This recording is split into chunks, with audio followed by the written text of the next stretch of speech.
So what is Ric Charlesworth's prescription now for Indian hockey? You're going back, but is there something you'd like to just leave a message? Well, I hope that the message that I will have been a catalyst. India's got huge resources in hockey still, more than any other country.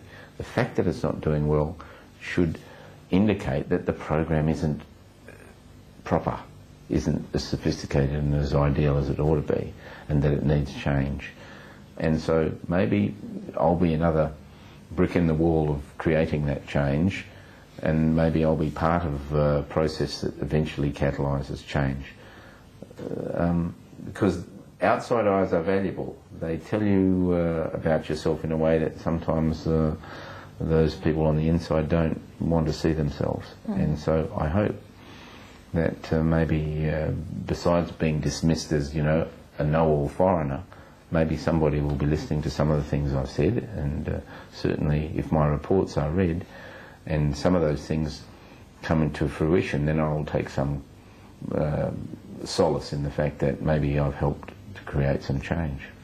But in the end, I suppose I had to make a decision about can I continue in an environment where I don't really feel welcome or wanted, and in an environment that wasn't willing to make any changes.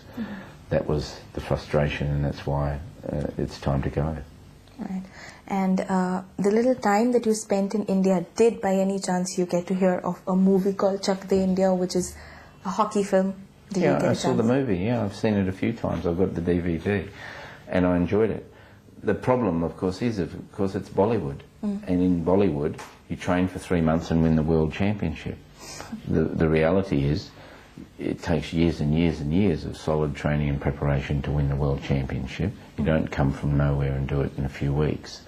And so that's the fantasy that underpins, I think, a lot of the thinking. That's a pity, because you ought to understand that's what happens in Bollywood, but it doesn't happen in real life.